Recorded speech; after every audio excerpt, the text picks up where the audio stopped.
Whoa, we're back for some Bleach Soul Resonance, and we've got our Bankai Ichigo buffs coming in on global. They have not hit global yet, but I don't have the character anyway, so it's not like I could preview him or anything. But I did want to just talk about why these buffs are pretty good, and what I think this means for a character like Kenpachi, because I just want to say flat out, I don't think these are enough at B0 to make this character better than Kenpachi. But there is something that's important for Bankai Ichigo. So if you're a Bankai Ichigo like fan, don't despair or anything. I'm not saying that these aren't meaningful, but what's essentially happening here is the more core stamp imprint you have, the more ultimate skill charge efficiency you have, which is essentially the the ult skill regeneration. You also immediately go into ult at the start of a battle, which is very powerful, and then after for 20 seconds you get 70% skill reduction, which is extremely good. All that is extremely good. So let me go in here real quickly. The reason a lot of this stuff is impressive is like, let's go to, you know what? I don't usually do this, but I actually want to go into training mode to talk about a facet of the game that is like important to people, which is the actual like playing of the game, right? Like you actually have to, regardless of anything when it comes to Bleach Soul Resonance and Gacha and any of these games, I say it all the time. I come from like Epic 7 and Dokkan more recently and stuff, and at some point, it's still a video game. You still have to like play the game. So one thing I see people sometimes say is that, hey, maybe this doesn't make him better than Kenpachi, who's doing all this, crazy switching stuff, and he's going into every character. But I've seen people say they don't like doing this. So you've seen this a million times already.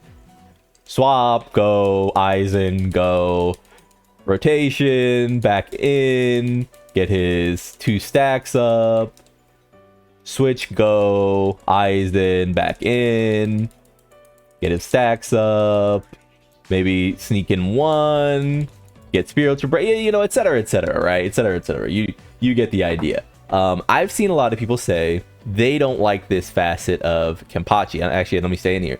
Instead, they like a character more along the lines of, and I guess I can go to team here. Who is a character that represents this? You know what? I'm going to say Yoruichi is kind of a character that represents this. They instead want a character more like Yoruichi, who is a time on field character. So what do I mean is that this is essentially what like a Yoruichi game plan looks like, right? So, you use your attacks.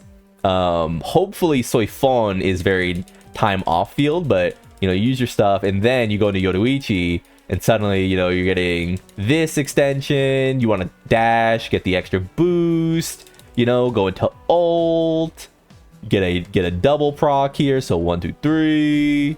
Go again, you know what I mean? Like just, and then you can swap out on here, and now we're sort of back to rotating, right? And then like Yoruichi's already like prepared to go again, by the way. That's sort of the thing I'm talking about, is, and you see this a lot more with standard characters, standard banner characters, older characters, right?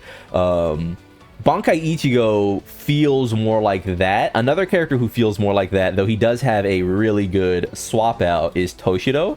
Toshido on the 5th hit of his, or not, I don't know if it's a 5th hit, 4th hit, but the last hit essentially of his Dragon Lunge here, yeah, 5 hits, he can swap out, which is great. But right now, I'd say that the meta of the game, the meta, quote unquote, until we get like a really hard content, by the way, don't put too much stock in meta as if it really matters, but meta matters more when we start talking about hard rewarding content. Right now, Bleach Soul Resonance has a lot of rewarding content, a lot of ways to earn materials, Jade, leveling mats, etc, but it doesn't have a ton of like really uber hard content, right? Right now, though, if we're talking about, meta in a sort of nebulous sense, then characters like Nelel, she's a little greedier with time on field, a little greedier, sort of like Aizen's a little greedier with time on field, right? But she pays off. What that does mean, though, is when she pairs with a character, like trying to pair with Bankai Ichigo, like let's say the Bankai Ichigo overlap was perfect. Let's say that Nelel buffed everything Bankai Ichigo was doing 100%, right? It was so good. it still might be a case where she's not the best tactics for him, because she is a more selfish tactics character, sort of like Aizen. Aizen's a little bit selfish. You have to get to the last hit of his strings and stuff to perfectly cancel out and things like that. So you end up in a situation where who are the best characters to pair with Nellel then? Well, I mean, obviously Gin. Gin takes no time on field. This is freezes time. This has an obvious cancel window. This has an obvious cancel window and takes no time. You're mostly just swapping into counter. His counter, when you manually activate it, has a time freeze. Mayuri has a bunch of time freezes and cancelable windows, right? Like, it all serves to make Nell being selfish with time on field much easier, especially when you're sort of doing these like long attack strings, right? Where you have to get to the end to sort of do the special attack and then get to counter and so on and so forth, right?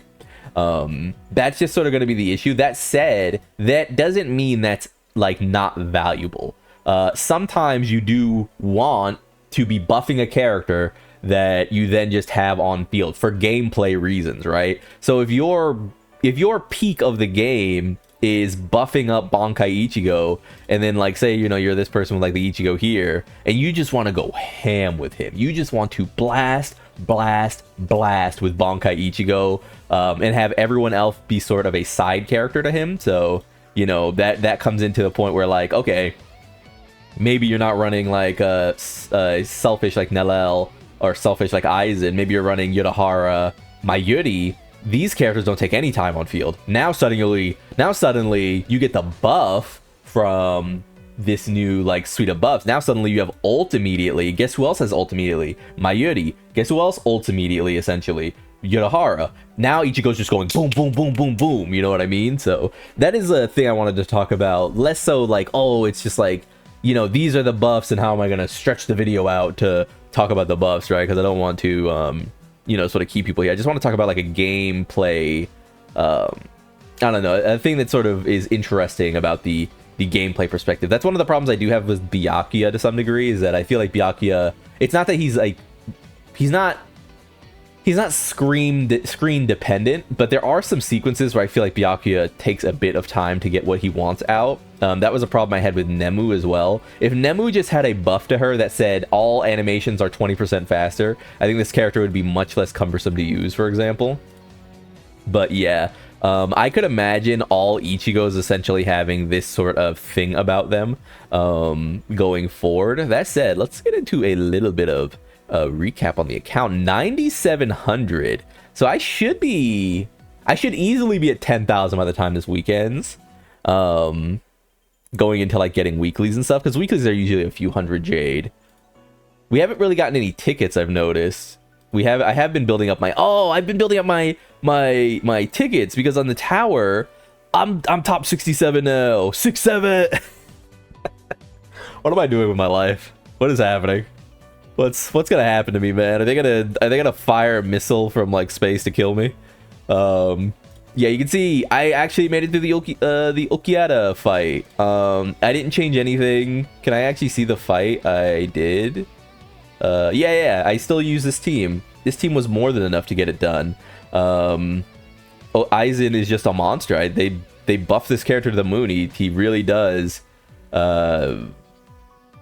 just dominate in every conceivable way. One thing I did to make this change is I changed this guy's boundary stamp to this one right here, and then I changed it back to this because now I'm not using him on this team anymore. But this is to get the crit damage. It's unstackable, right? And the reason it's unstackable obviously is because every single person in the game would just use this if you could stack these. So that was his for a while. I didn't actually end up recording because I was kind of just like doing it on my own. So people sometimes, I think there's like a perception that like a content creator might only play a game just to record it. I'd just be playing Bleach Soul Resonance, dog. Like, I promise you, like, I haven't shown many of myself trying to do these trials. I was trying to do this for a while. Again, you can see my team here. I'm just trying to do a buff Soi Fon, buff Yoruichi run as best as possible, but it's just not working out. So I think I'm waiting for Soi Fon to clean that one up. That said, I do think that once Soi Fon comes out and we get the buffs to her, to Yoruichi, we should be in a great spot, because I mean, I've said it time and time again, but if you have a favorite character in Bleach Soul Resonance, you want that character to be a tactics character, at least for now. Tactics characters so far have a lot of the best animations in the game. You see them the most. They do like the most damage. Like, yeah, I don't know. I mean, I was gonna take a picture of it when I actually beat the Ulquiorra fight, but because there's a 30% damage increase in that fight, so long as you're like dodging and parrying, Aizen did 130 million DPS, like not DPS, but damage, total damage on his own. So not the total damage of the fight, like literally Aizen did 130 million damage, which is crazy. But yeah, I won't keep you any longer. I don't really have any other account updates that are super pressing. I was just like really amped because I finally beat that Ulquiorra fight, which is super tough. But yeah, I've been getting a lot of Jade, so I do think this one is sort of wraps. I don't know how well this one will go. I'm not gonna lie. I think I've reached the end of my road. I don't think the boys can handle it, but I mean, I will try, and maybe if I get it through, I'll update that one. But if Aizen can essentially solo Trial 25 at B0, like, I'm not gonna lie, if Aizen can do that, I might have to look at that list and be like, is Aizen the best character in the game again? Because like Nellel and Gin crushed the thrust tower, but obviously, right? I mean, look at them, right? I mean, this is a B2 character. If Aizen can do it with no B2 Kisuke and B0 Mayuri, I might have to consider some things. I'm already kind of like, wow, Aizen is like, he might be the best free-to-play character. I think, again, I do think Nellel at B0 is also extremely good, but like Aizen got those buffs, and I'm just like, that's crazy that they did that. It's crazy that they did that. I might just be glazing. Recency bias. I might be glazing. But yeah, we've got 7 days. Oh, we're a week away, dude. 1 week away from Soi Fon officially. So I'll see you guys then. Like if you like the video, subscribe to the club. We all go make it, and peace.